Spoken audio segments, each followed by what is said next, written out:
first of all, just explain the deal to me. Can we start with that? Sure. We have been approached by private equity probably for 2 years now, and we weren't sure we wanted to enter into an arrangement or a partnership with anybody. But the more we thought about it, and the more inquiries that we were getting for franchises across the country, we knew that we didn't have the infrastructure to do it, and that was one of the key elements for us to even consider it. So we have a partner now, and we did it primarily in an effort to help expand our base of stores. We're getting, application-wise, we're getting, a lot of applications a week.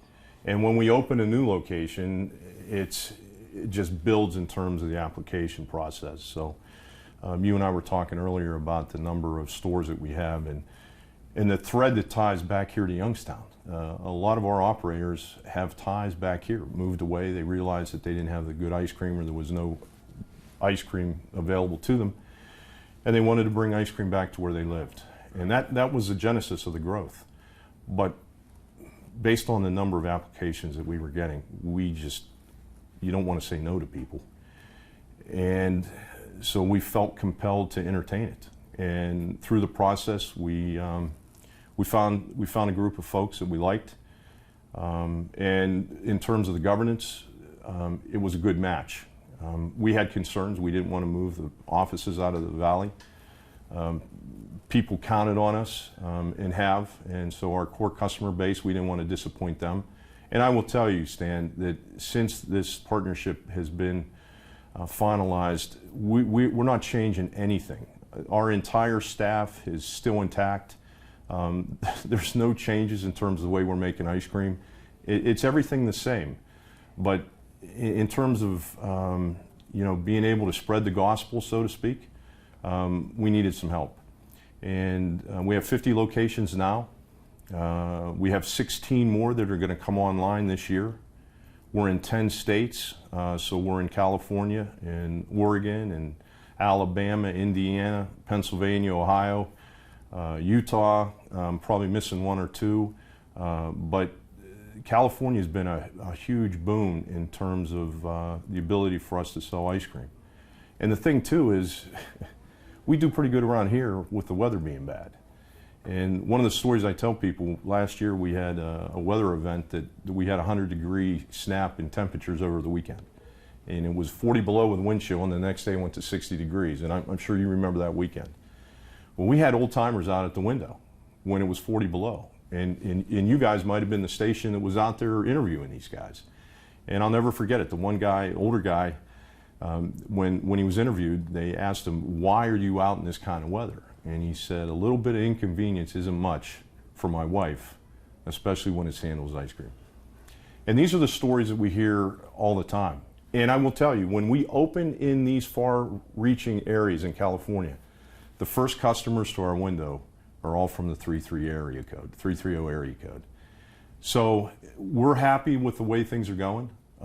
It has turned out to be a benefit, and we owe it all to the customers here, our folks here in our backyard. And we want to assure everybody that we're not going anywhere, and we certainly aren't changing the way we do business, because that's how we've gotten to the point where we're at.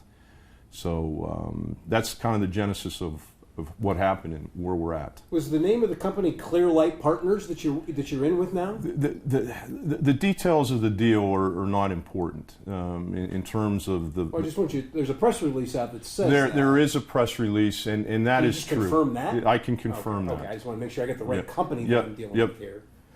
Do they have a majority interest in it?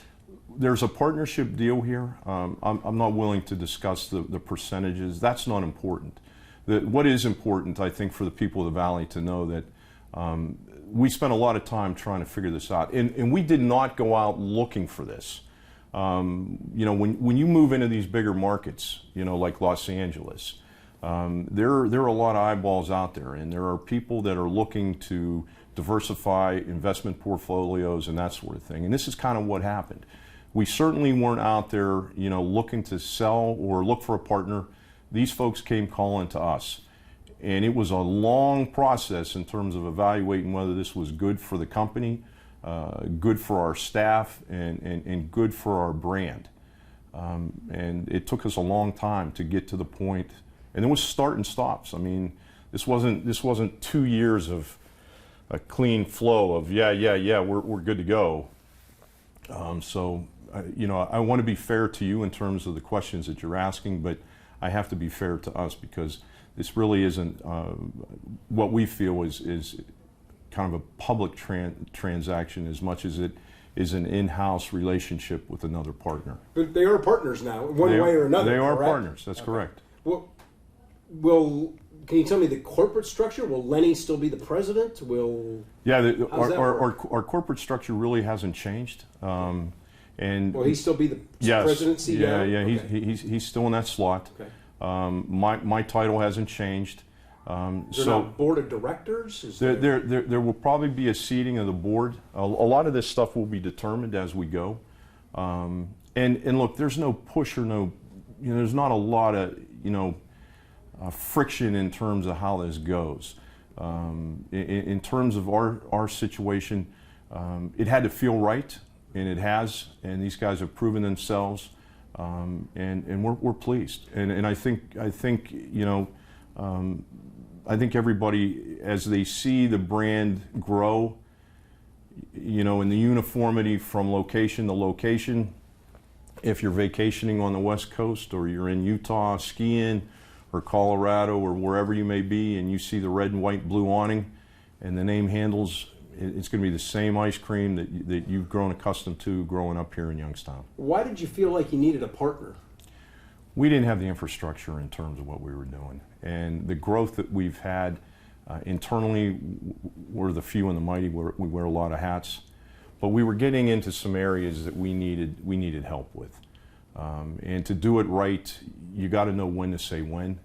And we just felt that if we were going to do this, we wanted to do it right, and we wanted to do it with some folks that had done it before. I'm assuming that area is expansion, more stores, more places? That is correct. Okay. And you just didn't... It became overwhelming? Is that the right word? I wouldn't say overwhelming. Okay. I would say it was more than we could handle. And maybe overwhelming might be a good word, but the point being is that we knew we couldn't do it the way we were doing business as it stands. And you don't want to make mistakes. You got a first shot at launching a store. You've got real estate issues, you've got zoning issues, you've got legal issues, you've got banking issues. So, and it's not a cheap proposition. So, we want to make certain that we're protecting everybody's interest. We got to protect the brand. As a franchisee, we got to make certain that we're protecting your interest. And for a lot of people, it's a change of life issue. We've got doctors, we've got executives that are tired of jumping in and out of planes. They want to settle down. They want more time with their family. For a lot of these guys, it's a legacy issue for their kids. We can't screw that up. And I don't want to be responsible for putting somebody in a business and not make certain that the business thrives. We don't want anybody taking a step back in terms of their finances. I'm sure there's a lot of people locally that are going to look back and go, oh no, somebody else is buying Handels. Somebody's coming in, but this is a good thing, correct? This is the best thing. Like I said, the structure, as far as everybody staff-wise, is exactly the same. We are not changing recipes. These guys wanted a situation where they were dealing with a founder, and obviously Mrs. Handel is no longer with us, but we look at ourselves as gatekeepers in terms of her vision. And this was what was so palatable to these guys, is the fact that it was so Americana. It was slowing things down. It was like, when I grew up, my folks, we'd get scrubbed, take a bath, put our pajamas on, get in the station wagon, and go for ice cream at night.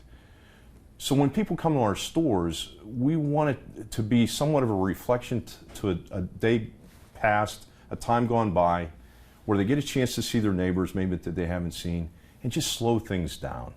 And I got to tell you, we make pretty good ice cream. You said you're at 50 now. You're looking at 16 this year. 16 new stores. Where can it go?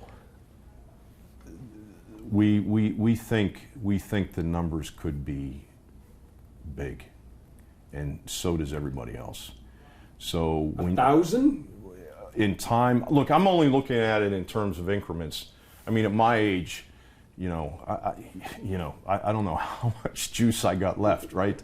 So we're gonna make certain that our growth is protected, that we don't overreach, and it will be a slow and measured growth. And again, with the partnership, we're able to do more than we could have done as it is, and it's going to be better for a lot of people, because these folks out west and in some of these other states that we're doing business with have not had an opportunity to have the ice cream. One thing I've noticed, there's a McDonald's on every corner. There doesn't seem to be ice cream stands on every corner, even in big cities. I mean, they're there, but you have to almost, when I go out of town and I look for an ice cream, I mean, I'm talking about standalone, locally owned, even a Baskin Robbins. They're hard to find sometimes. So does the market show that there's a need for something like Handel's? Yes, without a doubt. And the thing too is that what people locally understand, that all of our ice cream is made on site. It's made at every location. And for a lot of these names that you mentioned, they're mass produced in tubs and then they're shipped in. That's not what people want. And the fact is that it's kind of a specialty niche business, but it's universally accepted. And Am I right though? No, you're absolutely right. Absolutely right. There doesn't seem to be an ice cream stand on every corner. No, and the thing too that people have to understand, and I think they know that, we're not foo-foo flavored ice cream. There are a lot of manufacturers out there and competitors nationally that we're running into that some of their flavors I can't pronounce, and nor would I eat. When you start putting dandelions in ice cream, that's where I got to draw the line. So for us, when you come to the window, whatever the flavor is, you pretty much know what you're going to get. And we're a value. I mean, we try to make certain that we price the ice cream well enough that everybody, if I'm getting customers in once a week, I'm doing better than most churches. And so from that standpoint, we want to put out the best tasting ice cream that we can. We want to exceed expectations, at the window with our staff and with the ice cream itself. And that's, we don't really have a complaint department at Handel's. A kid drops a cone, we replace it. Everybody's happy. And hopefully we have a flavor with all the flavors that we have. And irregardless of your dietary restrictions, I think we have something for you. Good. Okay. The number